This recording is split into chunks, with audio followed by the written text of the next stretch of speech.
Spain, a beautiful and vibrant country full of the most wonderful landscapes and rich culture. Home to one of the most iconic architectural structures, the Sagrada Familia in Barcelona, as well as Game of Thrones sites such as the Alcazar of Seville. You will not want to miss this destination. From the passionate rhythms of flamenco to the delicious flavors of tapas, Spain offers a feast for the senses. Explore the enchanting history, beautiful beaches, and lively fiestas that make Spain a must-visit destination for all to see.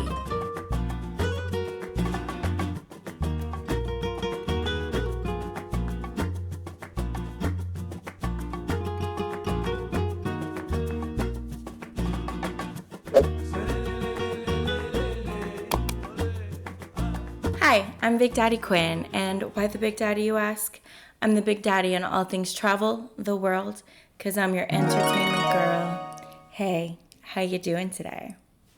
So I'm super duper late in filming this video because it's been months since I've been to Spain, but you know what they say, better late than never. I was able to travel to 4 different locations. I started in Madrid, kind of looped my way around to Sevilla and that whole entire area, made my way to Valencia, and then ended in Barcelona, which was honestly absolutely gorgeous, great landscape. So I'm very excited to share my top 10 must-dos when visiting the country. Do number 1 on my list is do expect to eat late. Yes, you heard me right. The Spanish love to eat late. They usually eat dinner around 8 p.m. or 9 p.m. in the evening, which can be much of a culture shock to many different people, including myself. I am the type of person who does not like to eat late. I like to eat before 7 or 8 o'clock, so eating after that time was a little bit of a struggle. Some of the nights I did plan on just cooking dinner for myself, so we went to the grocery store and we cooked at home. It saves you a ton of money, and you can eat dinner when you want to, because know that many of the restaurants and shops do close within a certain time period, which is like their siesta time. So don't expect restaurants to be open at that time. Number 2, you've probably heard this so many places, but I think it's a must, is do try to learn some of the language. Obviously, it's not going to be possible to be fluent overnight or even just a few weeks planning up to the trip, but learn simple phrases and just easy ways of communication to get around. You will come across some people who do speak English. However, I ran into more people who do not speak English than do. Luckily, I do speak a little bit of conversational Spanish. Not perfect, but definitely enough to get by. So typically, I rely on my Spanish-speaking boyfriend when I'm traveling for him to speak to everyone and do everything, but it was me and my sister who doesn't speak any Spanish at all, so we were very dependent on my skills alone, which definitely forced me to practice, and I was really, really thankful for the knowledge that I did have, because I was able to have so many good conversations with our taxi or Uber drivers, people in shops, and I learned some pretty cool things. Try to learn a little bit of the language or go with someone who knows it. Number 3, plan to do your shopping outside of siesta hours. Going back to the siesta thing, not only will restaurants and food be closed during that time, but many shops are going to be closed as well. So if you were planning to go shopping between like 3 and 7 or 3 and 8, chances are you're gonna find a good 70% of those shops closed. So plan to do your shopping either later in the evening or early in the morning. Number 4, do go to different regions in Spain. Don't just stay in one spot. I am so happy I did this because so many different parts of Spain has different things to offer, different sites, different climates. Example, in the north when I went, it was much, much colder, where it was much, much, much more warm, kind of resembled California in a way in the south. I heard that the Basque Country is beautiful. Unfortunately, I didn't get to go, but I know many people who have been. But I was able to go to Madrid. I was able to go to the Andalusian region, which I recommend. So beautiful, so stunning, that whole entire area, must see. If you like beaches, go to Valencia in that region. Different from one another. You can find what types of food that are popular in the different regions and the different sites. Overall, I think it will just broaden your experience so much more. Number 5, do catch a flamenco show. Duh, Spain is known for their flamenco. These beautiful women in these gorgeous gowns and just feeling the music with so much emotions and dance. It was incredible. I think it was one of my highlights of the trip, just seeing them. You could book a show or you could just find flamenco dancers on the street, especially if you're in the Andalusia. Where I was in Sevilla, there were a ton of flamenco dancers both on the street and shows. So make sure you're looking into that. They're everywhere. It is not too hard to find it. Number 6, I know it sounds like a no-brainer, but I feel like I have to include it anyway, and it's due to the architecture. Spain has some of the most beautiful architecture I've ever seen.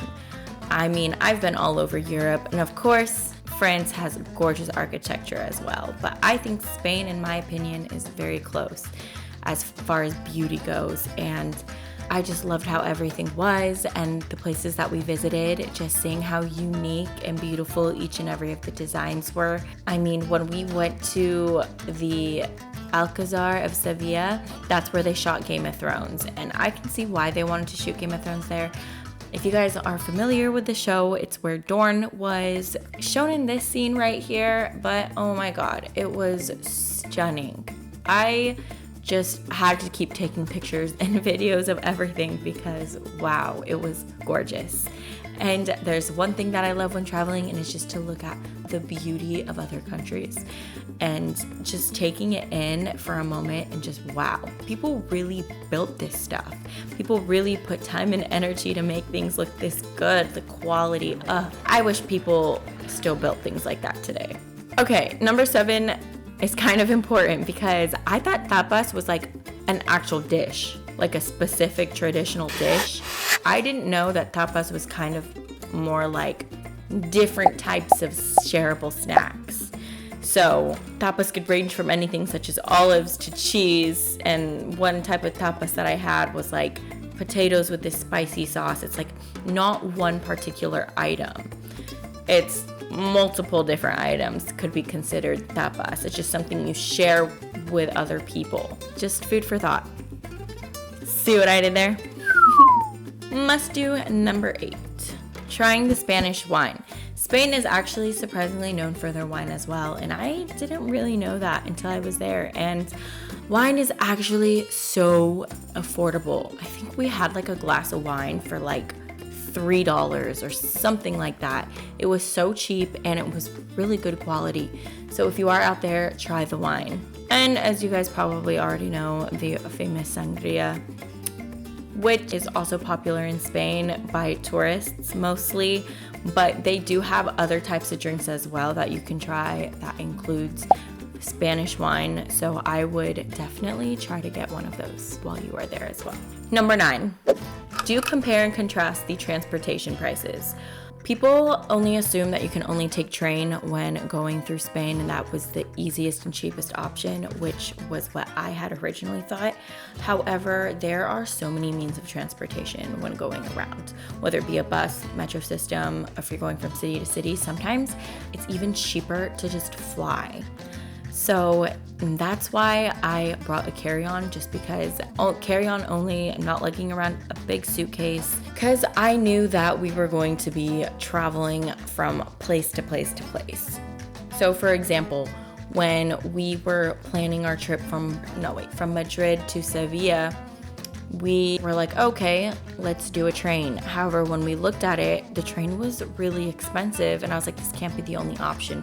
So we compared and contrasted with the flights, and to our surprise, the flights were like half the price of the train. We're like, yes, we're gonna take that. And then we actually, from Sevilla to Valencia, we went and rode by bus, which was not that bad, and the bus was really nice. So that was much, much cheaper, and the drive actually wasn't more than like 3 hours or 4 hours tops, but I saved a crazy amount of money by doing that. I think at one point we did take the train between 2 different cities. I don't remember exactly what order I did it in, but barely made our train by 4 minutes. Yeah, there were times that the train was cheaper, and there were times that the bus was cheaper, and there was times that the plane was cheaper. So make sure you're researching and really looking into it yourself before booking because you can save hundreds of dollars that way. All right, last but not least, number 10. Do try to stay in the city center if possible, because especially if you're on a time crunch like we were, because we wanted to see so much and stay in each city for a few days each at least, I would say pay the extra money to stay city center, because a lot of these places are just very walkable, and I feel like you save so much time and you get to see so much more in that time frame. So if you do have the option, always look to see where all the stuff you want to do, your to-do lists, and then find what place is that you can stay at is in the center. Because you will be so thankful later on when you look at your GPS and you're like, oh wow, that's only a 5-minute walk. Oh wow, 10-minute walk, let's do it. It's so convenient, so convenient. And sometimes I will pay the extra money for convenience sometimes. All right, everybody. And yeah, that is it for this video. I will be posting another video soon on the top 10 things not to do. So please hit that subscribe button and notification bell icon if you are interested in watching my don'ts for Spain, because I also have 10 of those. I really hope you enjoyed this video, and I will see you for more in the future. All right. Goodbye, my fellow travelers. Big Daddy out.